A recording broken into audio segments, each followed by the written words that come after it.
7వ అధ్యాయము 10 నుంచి 12 వచనాలు ఈ విధంగా రాయబడి ఉంది. యెహోవా ఇంకను అహాజునకు ఇలాగూ సెలవిచ్చింది, నీ దేవుడైన యెహోవా వలన సూచనలు అడుగు. అది పాతాళమంత లోతనైనను సరే, ఊర్ధ్వలోకమంత ఎత్తైనను సరే. అహాజు, నేను అడుగను, యెహోవాను శోధింపనని చెప్పగా అతడు ఇలాగూ చెప్పాడు, దావీదు వంశస్థులారా వినుడి, మనుషులను వికసించుట చాలదనుకొని నా దేవుని కూడా వికసింతురా. కాబట్టి ప్రభు తానే యొక్క సూచన మీకు చూపెను, ఆలకించుడి. కన్యక గర్భవతి అయి కుమారుని కని అతనికి ఇమ్మానుయేలని పేరు పెట్టెను. కీడును విసర్జించుటకును మేలును కోరుటకును అతనికి తెలివి వచ్చినప్పుడు అతడు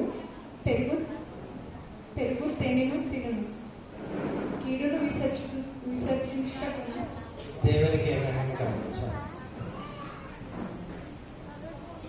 హల్లెలూయా. రెండవ లేఖన భాగములో పత్రికలో నుంచి మనం చదువుతున్నాం. ఫిలిప్పీ పత్రిక 2వ అధ్యాయము 5 నుండి 11 వచనాల్లో ఉన్న లేఖన భాగము.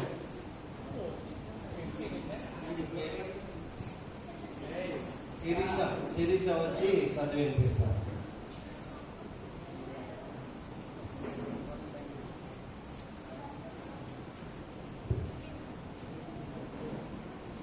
క్రీస్తు యేసునకు కలిగిన ఈ మనస్సు మీరును కలిగి